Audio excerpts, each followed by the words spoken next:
It's the first morning. You walk your toddler to the classroom door, and the second they realize what's happening, the arms go up, the face crumbles, and those little hands grab your shirt and will not let go. And every cell of your body says the same thing: one more hug. Just stay one more minute. Before you do, hear me out because I've seen where this goes both ways. There's a goodbye gap. And here's the thing about it: you can't fix it at the door, you build it before. I'll show you how. I'm Cherie, former teacher and a mom doing the toddler years all over again, 13 years later, with a whole lot of hindsight I wish I had the first time. Here's the thing about the first real goodbye. And once you see it, it changes how you handle the whole morning. Up to now, your toddler goodbyes have been easy ones. You say bye and you're still in the next room. You drop them with grandma and you're back in an hour. They never really had to sit in that gap between you leaving and you coming back and trusting the second part happens. So on the first day of preschool, when you walk away and don't come right back, it can hit them like the floor dropped out. And of course, they panic. They never had a reason to learn the other side of it yet. So let me say it plainly because you need to hear it. Those tears are not the problem. A hard goodbye is actually a sign of something beautiful, a kid who's deeply bonded to you. That's a relationship working exactly like it should. You didn't make them too clingy, you made them feel safe. They're just missing one piece, and it's a piece you can give them: the practice of trusting that the hello will always come. And here's the part I'll be honest with you about because it's the one nobody says out loud. Sometimes the hardest part of the goodbye isn't them, it's us. That little face falls apart and it cracks us right open. The guilt, the worry, the pull to scoop them back up and undo the whole thing. So we hug longer, we come back just one more. It feels like we're comforting them. But a long, drawn out goodbye actually tells your toddler the opposite of what you mean. It whispers, see, this is really scary. Even mom doesn't want to let go. Think of it like a band aid on a little knee. The quick pull stings for a second and it's over. The slow peel, dragging it out inch by inch, watching their face the whole time, that hurts longer and it hurts worse. The lingering doesn't soften the goodbye, it stretches the hard part out. Now, let me tell you why this one matters more than people think, because it looks just like a rough morning, and it's so much bigger than that. That first goodbye is the first time your toddler asks the biggest question a little kid can ask. If I can't see her, is she coming back? And the answer they get in those first few days becomes the answer they carry into everything. Get a clean, confident goodbye followed by a happy reunion over and over. They learn the answer is yes. Yes, she always comes back. And a kid who knows that walks into the room and gets brave. But a kid stuck in a stretched out, panicky, is she leaving? Is she not? Or is it not goodbye? They never get to the brave part. They spend the whole morning bracing, watching the door, too worried to actually play. Listen, you can always tell who practiced that and who hadn't. Not by how smart they were, not by how much they cried, but how fast the toddler came back. The ones who trusted the hello cried for maybe 2 minutes and then they were off into their day. The ones who didn't could lose a whole morning to it because you can't take anything in when your whole body is just waiting for mom to get back. And here's what I want you to see from where I'm standing, looking down the road. The gap left alone doesn't just make drop off hard. It grows into a kid who finds every new thing scary. The new class, the sleepover, the first day of kindergarten, because nobody ever taught their body that you come back. So we teach it now while it's small, and it's honestly one of the kindest things you'll ever do for them. So, how do you build it before the first day so the morning isn't the first time they've ever done this? That's the whole game. And it's three small steps, starting with the one that fixes the lingering. Quick thing first, I put all three in writing for you in my free guide, The Preschool Checklist. Click the first link in the description. Grab it now so it's open while we go through it. Okay, so here's your three-step move. The first step, practice the leaving. Second step, build the ritual. And third step, trust the hello. And good news, this is just a few small reps of something they've never gotten to practice. You already have everything you need. Okay, step one, practice the leaving before preschool ever starts. This is how you take the panic out of day one, weeks before you're ever standing at that classroom door.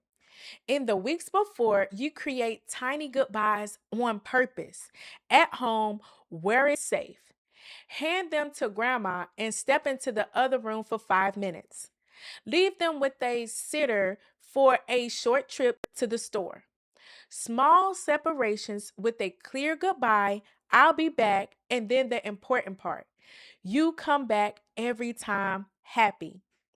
You're letting them practice the whole loop. Leave and return. Leave and return. In small, safe doses. So by the first day of school, their body already knows the ending. She'll come back. And here's the rule that makes it work: never, ever sneak out. I know the sneak out feels more natural, but it's not. A toddler who turns around and finds you gone learns you might vanish any second. And that's what cranks the clinging way up the next time. A clear goodbye, even a teary one, they can trust. A disappearing act, they cannot. Step two, build one ritual. Your toddler needs a goodbye that's exactly the same every single time because predictability is what feels safe. So you build one teeny sequence and you run it on repeat. Keep it short, 3 steps, 10 seconds, something like 2 kisses, one big squeeze, and the same words every time. I'll always come back. See you after snack. Pick whatever yours and never change it. And here's a beautiful little tool. That big squeeze isn't just sweet. A firm hand squeeze or a tight, quick hug actually calms a nervous little body down, and it gives them something steady to feel right in the hard moment. Same ritual at grandma's, same ritual at the sitter, same ritual on day one. By the time school comes, the ritual itself is a security blanket they can carry in. Step three, trust the hello and keep it boring. This is the part that's all on you. It's the hardest. Once you do the ritual, you leave. Confident, calm, no lingering, no coming back. I know every instinct screams to turn around, but don't, because here's the secret. The reunion is where the trust actually gets built, not the goodbye. So when you pick them up, keep it warm but easy. A hug, a smile. I told you I'd come back. You don't need a big dramatic tears of joy. That just teaches them the day apart was a big scary deal. Calm goodbye, calm hello. That steady rhythm is what teaches their body the whole truth. Goodbyes in hellos every time. Boring is the goal. Boring means safe. So here's what this build. The first morning may still have tears. even with all the practice. And that's okay because you practice the loop. Here's what's actually different: they cry for 2 minutes and not for an hour. And they recover because some deep part of them already knows how this is going to end. And watch what it grows into. By a couple of weeks in, you'll do your little ritual, which is 2 kisses, one big hug, and see you after snack. And your toddler will actually wave you off and turn towards the toys. And I promise you, the first time it happens, you might actually cry in the car because you'll know exactly what you're looking at. You are now looking at a brave kid, a kid who learned deep down that the world is safe and people come back. That's the kid who walks into kindergarten without flinching, who tries the hard things, who makes the friends. And you gave them that, not by toughening them up, but by loving them through enough little goodbyes that their body finally believes the hello. Honestly, that's something I thank God for. A child who feels safe enough to let go of your hand and go be brave. If this took some of the weight off of your chest, subscribe. Every week, I hand you one more gap like this and exactly how to close it. That's what this channel is for. So, again, the 3-step move one more time. Step 1, practice the leaving. Step 2, build the one ritual. And step 3, trust the hello. That's how a goodbye gap closes before the first day. And that's the fifth and the last of the small things that decide how the first week of preschool go. Listening, big feelings, words, understanding, and the goodbye.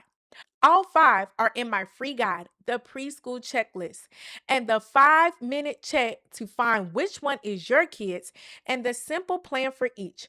Click the first link in the description. Grab it the first day comes faster than you think. And I'll always keep it real with you. Some kids warm up slow. That's just who they are, not anything wrong. And they may need a few extra weeks of practice and a little more patience. That's not a flaw to fix, it's a pace to keep. And honestly, on the hard mornings, the ones who need to hold it together is you because they read your face for whether this is safe. So if you have to fall apart, listen, do it in the car, not at the door. So tonight, you can start. No preschool required. Build your goodbye ritual and use it for the first time on something teeny. When you put them to bed or step out of the room, do your 3 little steps: 2 kisses, one big hug, and your words, I'll always come back. Say it the same way you'll say it the first day of school. You're not waiting for the big goodbye to practice the goodbye. You're starting tonight small so the big one isn't the first one. So now you got all 5: the listening, big feelings, words, understanding, and the goodbye. Here's what I want you to do with that. Don't try to fix all 5. Listen, you'll exhaust yourself, and you don't need to fix all 5. Pick the one that made your stomach drop while you were watching this. The one where you went, oh, that's my kid. That's your gap. That's the one to close first. And whichever one it was, I've already walked through the whole thing, step by step, right here in this series. Start with the one that's yours. Because here's the truth: the first day of preschool isn't really won on the first day. It's won on these few quiet weeks before by a parent who saw what was coming and got ahead of it. That's you. Go find your one. I'll see you in the next one.